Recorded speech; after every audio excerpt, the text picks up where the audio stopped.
The Guild is Maximum Lawyers' community of legal entrepreneurs who are taking their businesses and lives to the next level.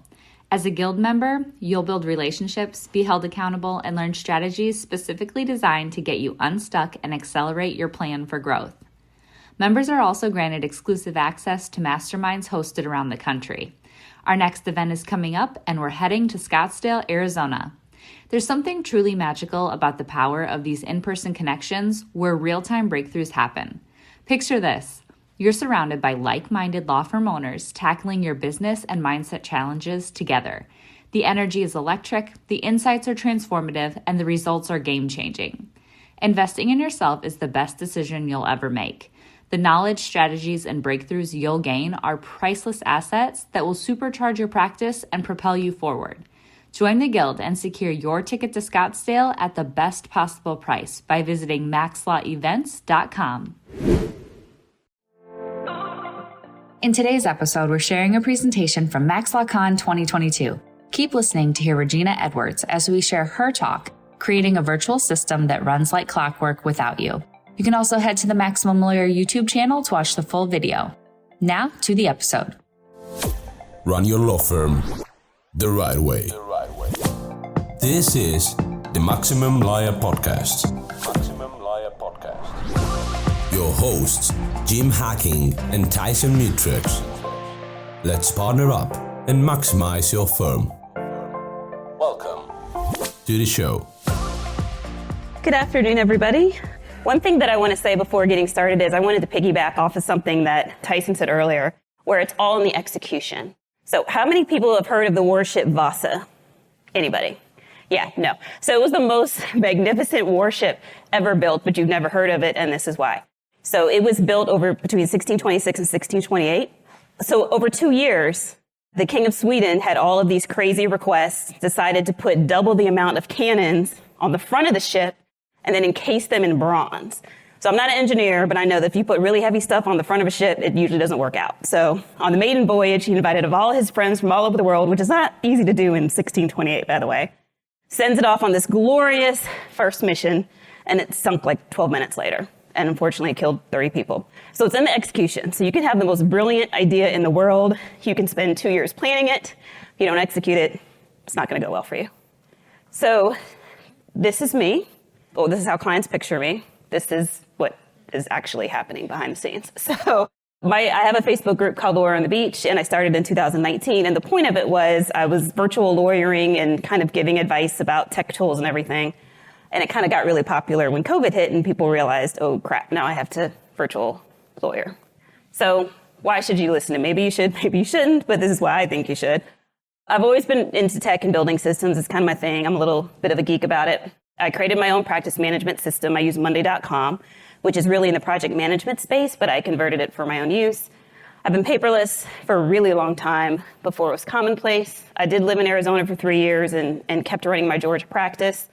And this was kind of an accounting I did in 2021 over what I did in 2020 in terms of traveling all over the place and still running my litigation practice. And those are kind of all the things that I managed to get done over COVID. So we're going to talk about two main things today, one intake and one litigation. And usually each of these things I can do an hour talk on, and I've got 20 minutes. So we're just going to barrel through it and see what happens. So this is what we're going to cover. So in the first part, we'll talk about an intake process that serves your firm and the clients and how to leverage various software to do that. There's also a separate track, Think Tomorrow, that is specific to intake, and they're going to cover some of the same things. So I'm really going to do kind of a high-level overview. How to use intake forms that help speed up the process of intake, and how to turn your intake form into a powerful tool that deploys your marketing strategies, and how to make the client feel like they're working from you from the very beginning, from the moment they hit that send button. It's super important. I do have a full hour video that I've already shot, and it's on YouTube. There's a link to it in the PowerPoint materials, or it's on my YouTube channel, but it really goes into it in detail.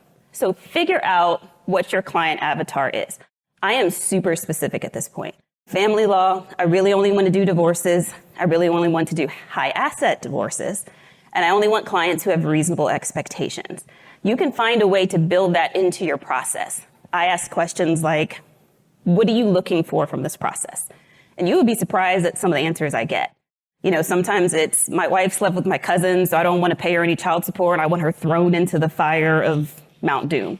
So I know that is not my ideal client, so I can sort of cut them off at the pass. But just think about who your client is, and you can find a way to build that into your intake form. I also need tech-savvy clients. I'm flat fee, I'm efficient. It's only going to work if they can scan and send me PDF documents. I'm not going to take grocery bags full of paper. Just not doing it. It's not my business model. So that is something I ask for in the intake process.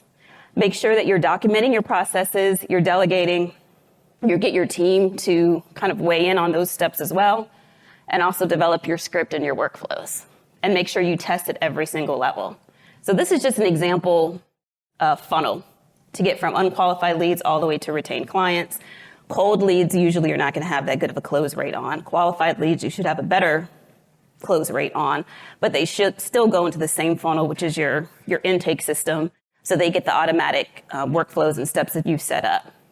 So this is a slide. I'm not going to go into too detail on it, but it essentially explains that people have lost the ability to be patient. They expect an answer right away. They expect you to pick up the phone right away, and there are ways for you to seem more responsive than you actually are. 95% of the time, I am at home in my SpongeBob pajamas, just hanging out watching Netflix. However, if someone's calling my office, they're getting emails from me, they're getting texts from me, and they're getting homework of what to do in the next step of the intake process. So they feel like we're working with them from the beginning, and we are. It's just not me physically, answering the phone and banging out text messages.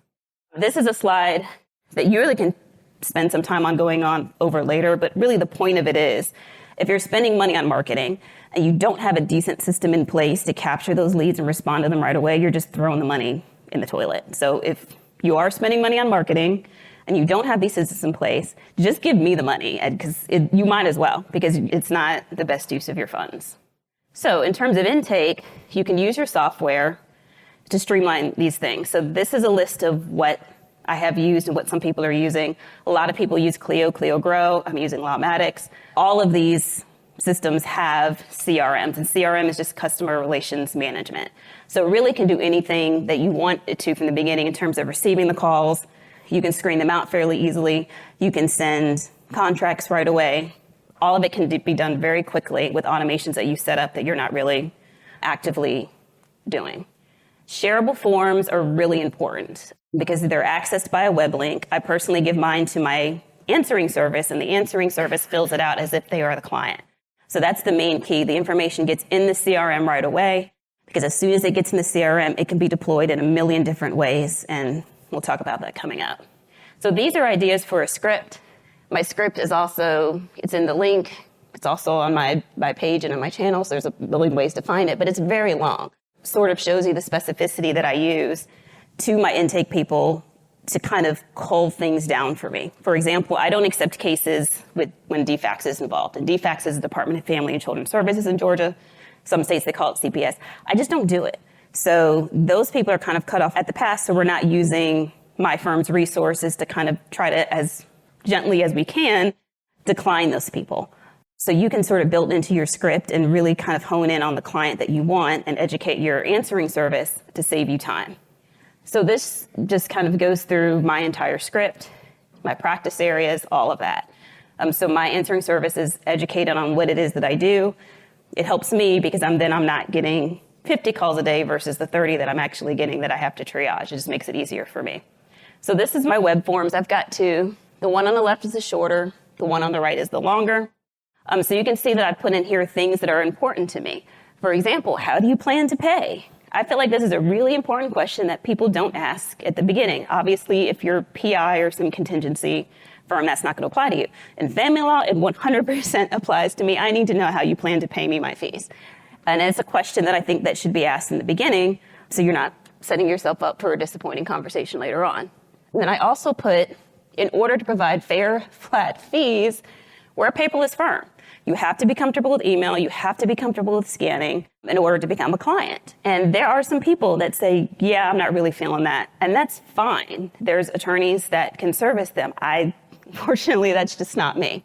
So this intake form really helps me because I probably estimate about 20% of the people that call really don't make it past this form because there's some things in there they may not agree with or they may not want to pay a consultation fee, but it helps save me some time later on. So this is an example of a very basic intake process. They fill out the form, it creates a contact record, it creates a case file. For certain practice areas, criminal law and PI, you need to shorten the process because those people will hang up on you and call someone else if you make it too onerous. I intentionally stretch out my intake process because I don't want or need people that are impatient. If you've been miserable in your marriage for 20 years, I'm not going to fix it in 20 minutes. And if you have that expectation, we're just not going to work well together. So this is an example of an immediate intake where you can see they're going through a lot more steps in order to become a client. And then here is yet another one that's even longer. So I intentionally build friction into my intake process because I find that really helps me get my ideal client. So this is my intake process. And I won't go through the whole thing, but there's also a link to that as well. And you can actually save it and edit it if you want to. But people call in. It goes to me first after an automatic conflict check has been run. I use Lawmatics, and I believe that feature just became live a couple of weeks ago, which is absolutely fantastic. If they're qualified, and that takes about 10 seconds for me to qualify each lead as they come in, it then goes to the second column where my intake person calls them back. If not, I can just hit one button for whatever it is. If I'm declining them, if I'm referring them to different people, it's just one button and then I'm done. If they're qualified, then my intake person calls back, and at that point, we get more information. For example, if we get someone that you can just tell by the conversation, it might be something that I practice, but their values or their expectations probably don't align with what I would take as a client. It's the same process. We decline them by using the canned emails, which actually don't really sound canned, and the canned text as well, and includes a whole bunch of information in there that's relevant to their case, plus referral links. And I have found that really helps because there were times I would decline clients and they would just go to Google and give me a 1-star review saying I didn't take their case. It was really frustrating. And I found the way to fix that is you give them as much information as possible on the way out of the door and then give them several referral names so they will go bug someone else other than you. The Zapathon is back. If you're new around here, the Zapathon is the OG automation workshop. At this next exclusive Guild event, we're partnering up with Maximum Lawyer's good friend, Kelsey Bratcher, to bring you a 1.5-day automation workshop. The idea of automation is simple, right? Identify a repeatable pattern of tasks and then use technology so that business process can happen without you. But setting up that technology can be daunting, time-consuming, and even have a steep learning curve. Join us in person and you'll create automations on site that will start working for you before you even leave Austin. Join the Guild today and grab your ticket at maxlawevents.com. So what do you do after the intake call? So I send 3 follow-up emails, a thank you, client reviews, and YouTube, and then I'm done. So then this is an example of my initial email. Now, some salespeople will tell you that you've got to follow up like 8 to 10 times. That's fine. I think for different practice areas that works. For family law, honestly, I feel weird about it because it's divorce. You don't have to get divorced. It's not like estate planning. You're going to die. So you need an estate, and especially since I just found out today I'm going to die in 2043. But I need an estate plan. I need an estate plan. You don't need a divorce. So I feel weird sometimes saying, hey, remember the woman you told me you hated because she slept with your cousin? You still want that divorce? So I just don't really like to follow up a lot, but that's just kind of a personal choice that you kind of have to make by yourself. This is an example of a canned email, which is an invitation to call. And you can see there's a bunch of blue in there because those are links. They can send us documents. They can watch videos. They can watch videos specific to their practice area. So it's just kind of giving them more information to help them feel more integrated with my firm before we even take the case. And this is another example of another email that I send out with more information. So how do you enforce the consistency? Hopefully you have an answering service where you can record the calls. I'm in a 1-party state, so it's kind of a non-issue. If you're in a 2-party state, you may want to research that and figure out how that works. But all of our calls are recorded, so I'm able to review them and kind of course correct as it goes along. And make sure that every member of your team delivers the same message every time and that it's consistent. So this is a particular intake form that is, I believe, for landlord-tenant. But really the point of this is whatever your intake form is, you can customize the output. As soon as the information goes in, you can design your workflow so that they are getting information that's relevant to their case because they honestly don't care about anybody else but themselves. They care about their case and how you can help them with their specific case. And you can create workflows that really do that target the people that are contacting you, and you're giving them information that they actually need from the very beginning. So this is what my initial email looks like. There's a lovely picture of me, and that is what I look like before COVID, and give me 6 months, I'll look like that again. But this is what the clients get. It's an email saying, here I am, I'm doing flat fees, because that is unusual in family law. So it just kind of hooks them in from the beginning in terms of all my information is there. It's super easy to find me. It's super easy to kind of input that information into their phone. So it just made my intake process super simple. So now, part 2, litigation workflows. So you may want to take some time to review this later, but essentially a workflow is a process with automation applied on top of it. So process is just basically how you do something. Automation is making sure that you do it, you're basically applying technology to it.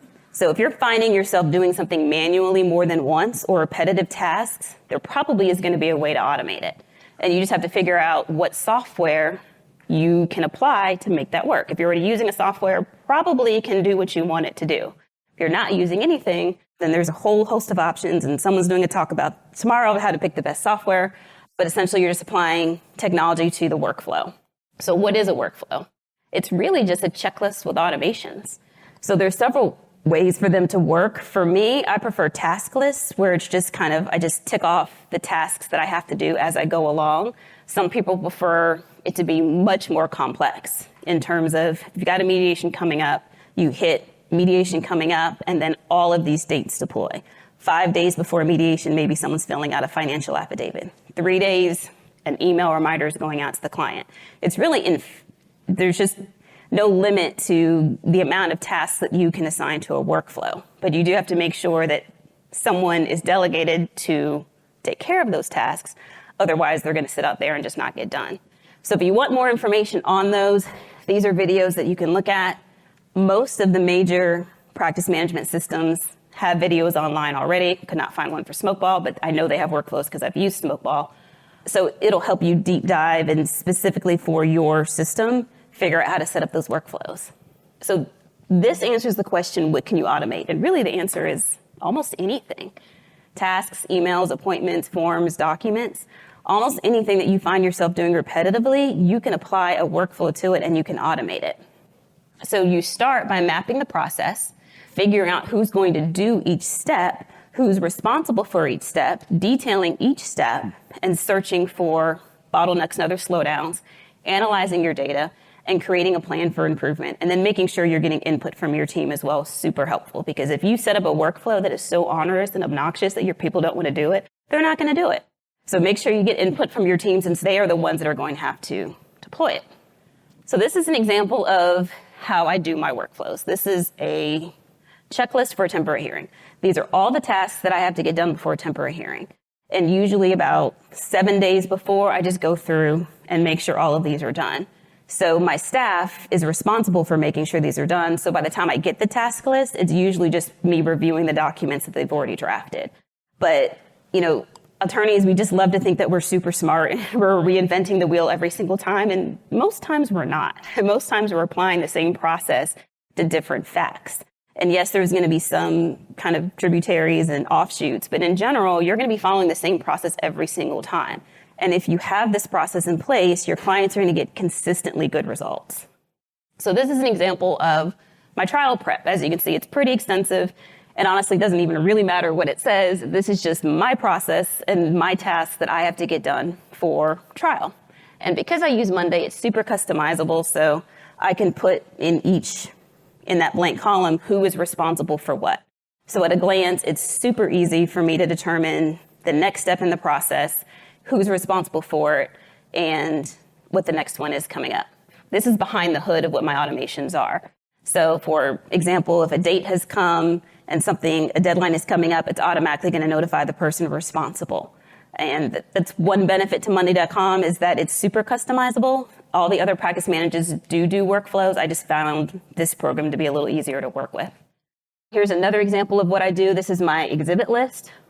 When I'm in trial, I like to this is my exhibit list. So it shows the type of document, it shows the issue to which it's related, and then I have columns for admitted, stipulated, etc. So our trials are streamed, or my paralegals with me. So they can update this in the cloud so I can see in real time what the update is. So I found this to be a super fast way for me to get my exhibits in and to also share with the other side.